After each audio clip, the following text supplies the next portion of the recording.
expect that when you reach the level of full automation that a driver will be able to use automation on all roads or most roads or just certain limited access roads? What we understand under fully automated driving is that there will be situations which are good for automated driving. But also we need to be aware of that there will be always manual driving required.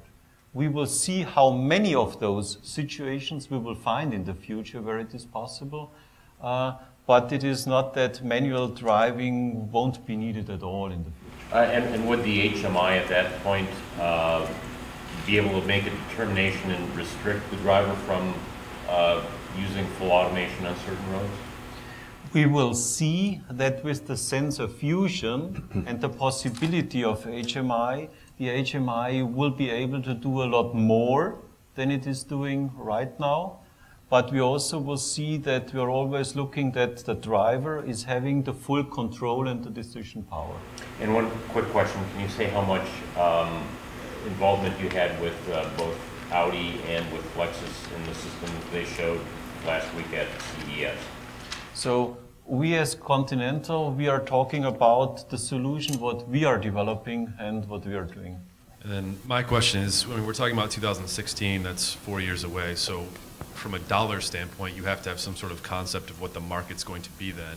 I guess that's my question. What do you guys anticipate the market is going to be for partially automated vehicles, autonomous vehicles? Yeah, that's a good question. We have data from a survey which are indicating that consumers, and I have to say this is depending on the age, that consumers would be willing to spend around $3,000 if they could be provided with automated functions which would allow them to, for certain distances, for certain time frames, to use internet functionality in a safe manner, for example.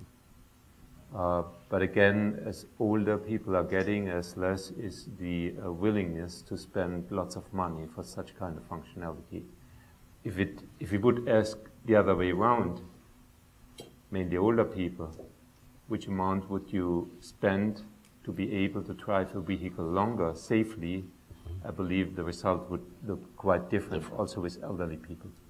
When you are looking for the market, and that gives you a little bit of feeling of the size, and everybody knows it. Frost and Sullivan studies and others show only for the ADAS, Advanced Driver Assistant field, a 10 billion market plus. So this is only a part of that what we are talking here about, just to get in terms of market value. Market value. Yeah. So, for example, we have the target to develop our business unit, Advanced Driver Assistance Systems, to a level of 1 billion euros sales in the next 5 years. Yeah. Yes. I think if I may add, it's important to understand that at the end, the automated driving is nothing else than an enhance or an evolution of the advanced driver assistance systems, which in many cases we already have in place today. Just quick follow-up on what you said, the $2,500 to $3,000, is that a realistic number that you are working towards? And then secondly, I wonder how you view what Google is doing. Do you see them as a serious competitor in this? Do you see them as a competitive threat or rather as a potential partner? And do you think that in general that big technology companies like Google, like Apple, in the future might be major players in this industry? Yeah, first of all, the $2,500 to $3,000 we are using for ourselves also as an orientation help. It's simply too early to predict numbers. What could be systems costs, heavily depending on the functionality you are talking about. What could be the market size? Driver assistance systems and the market value, which was just mentioned, is also a good indication what we could talk about if this whole subject would expand. Secondly, lots of different companies from the IT industry, the digital industry, telecommunications, automotive industry are talking with each other. So we are in a first phase where companies are trying to figure out what would be appropriate to partner with. And that's true for our company also. Now, we are a system supplier. We are interested in delivering technology, components, systems to the automotive industry. And we have competitors today. There are not very many who are playing at the same systems level as Continental. And we are frequently getting questions if we believe that IT companies or telecommunication companies will start building cars in the future. That's not a realistic scenario, we believe, because look to the margin levels these companies are used to operate. IT companies, very often, they have no production, especially in the internet scenario. So why should they enter a business which is not really of interest for them in terms of profit, or they are not willing to build up fixed costs like we are used to do? So they have their interest in other areas, definitely. So we are not concerned at all about what others are doing at the moment. As a pilot, I think pilots take a lot of long trips. They see an autopilot as a huge asset. And basically what you have is the aerospace industry coming into the car.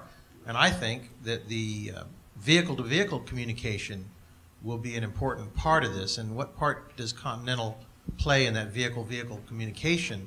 Because that will be, you know, the first part of this whole equation. Because when you're a pilot, you have to go to school and learn how to do all these things. But as a consumer, we jump in a car and we hope it works. So this vehicle-to-vehicle part, maybe you could talk about that. And what do you want to? The vehicle-to-vehicle is an important one for us, where we are investigating, on the one hand, the exchange of two vehicles directly with each other, but also vehicle to infrastructure and back to vehicle. And especially with the approach on LTE, this is showing that there is many more data bandwidth available, and with that a lot of activities. Continental, we are developing our own network access device based on this and providing this full connectivity portion directly already embedded for the vehicle. But it is clear that there will be a high amount of data being shuffled. Because when we look to the subject that we say we even are interested what experience a car driving in front of our car was making already, then it is clear that this is not only about video data, but also about environment data. And so you can imagine that this link to the infrastructure will be by far in a larger scale than today's telematics system. And this, of course, is also something what we are supporting, and therefore also looking for collaboration in the overall industry, because we even see there that also different sectors need to collaborate together in order to enhance this.